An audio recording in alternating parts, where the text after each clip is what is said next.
Hello, I'm Alex Metricardi, Chief Marketing and Public Relations Officer for Living Branches. Today is Tuesday, December 28th, and I'm here with Ed Brubaker, our Living Branches President and CEO, for a very quick update. Ed, what have you been doing today? Well, today has been, it was supposed to be a day of catch up during the week between Christmas and New Year's, and instead it seemed like it was a day of catching up on COVID positivity and COVID exposures throughout Living Branches. And that's really the reason we wanted to give this very brief email. I shouldn't say email, we'll get an email out later today too, but giving a video update because of that reality. We currently have 7 staff persons at Dock Woods and 6 staff persons at Fadderton testing positive. No residents, thank goodness, but staff are definitely testing positive, and we're hearing reports of exposures all over the place. Yeah, it really is significant, and that's part of why we wanted to do this brief video today, because we're in between Christmas and New Year's. And when you looked at the news and the travel, and of course a lot of planes and flights were canceled, but people were just out and about. I think everyone's tired of this. They want to get out and about. Unfortunately, COVID's not done with us yet, and so we still need to be careful. And so that's really the gist of this public service announcement, if you will, is New Year's Eve and New Year's Day is coming up. Please just be very careful out there. We have seen a surge in cases.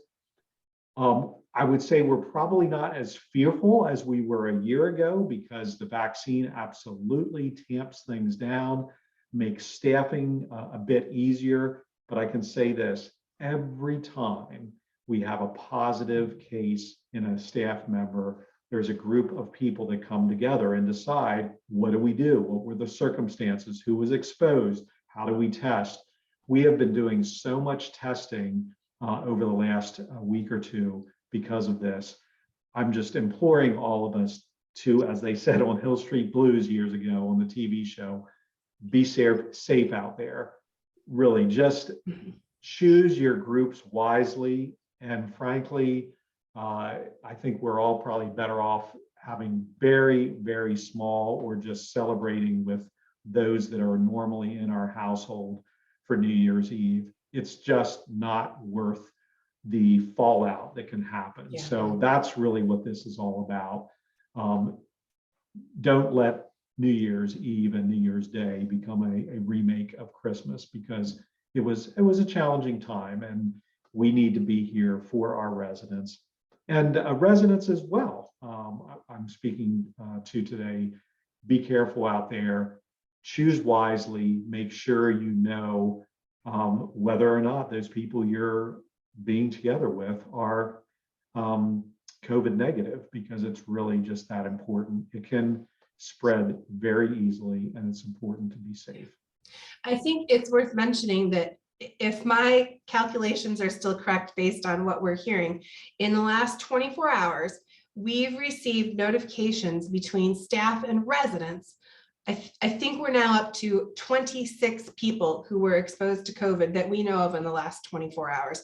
I don't remember a time like this in the pandemic. Yeah, I would agree with that. And that is staff and residents, because we have staff going out from our healthcare and personal care as well to their families and having exposures at Christmas. Everyone seemed to be doing well, and then someone starts feeling badly, gets tested and finds out, well, that's an exposure and something we need to deal with. So yeah, absolutely. It's both staff and residents.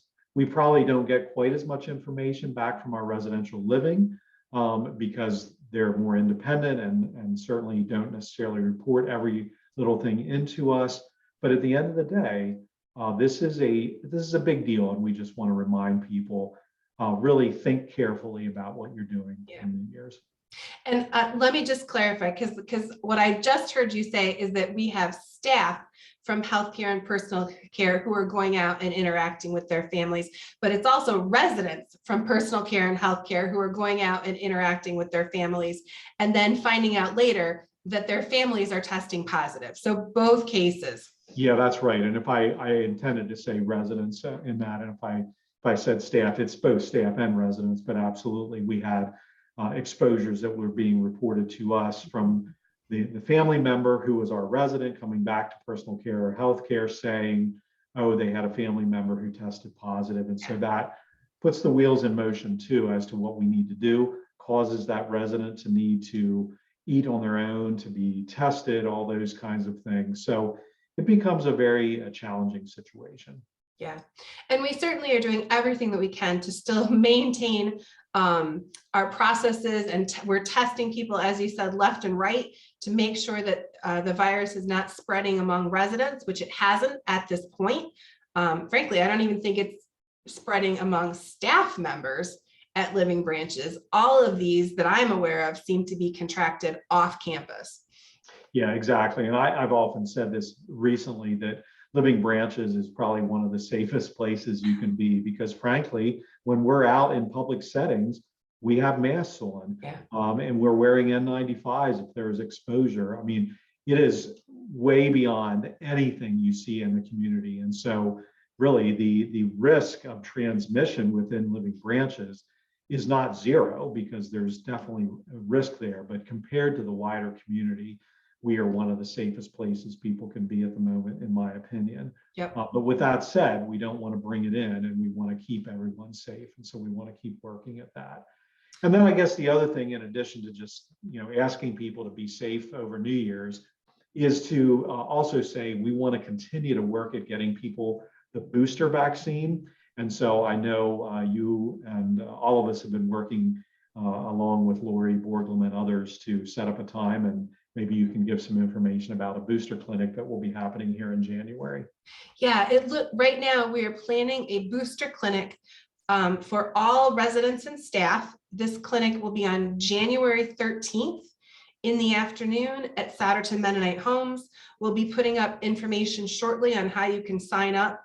But I think it's worth it for us to say we are seeing strong recommendations that everyone needs a booster shot if it's more than 6 months since your original shot, or 2 months if you got the J&J.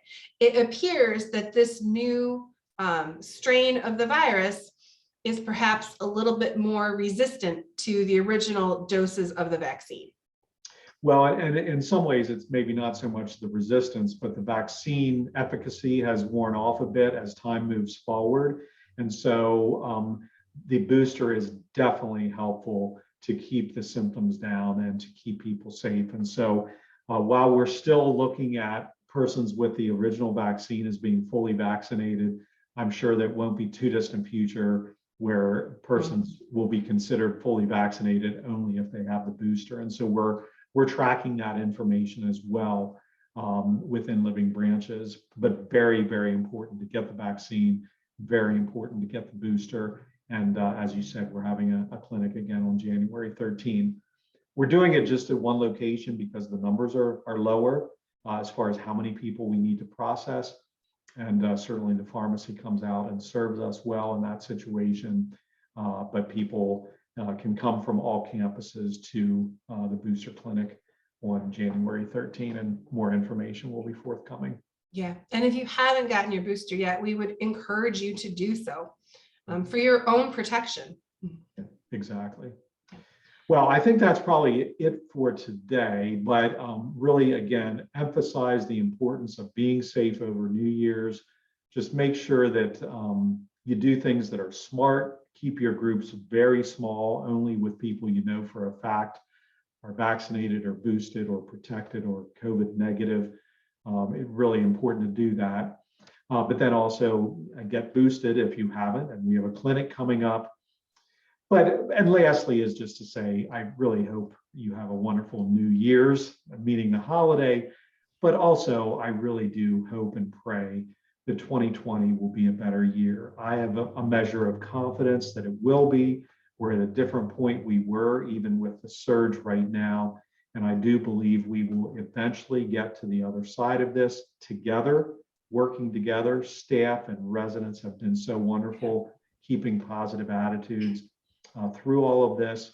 And we really do hope for a better 2022. And I wish you all the best in the upcoming year. Amen.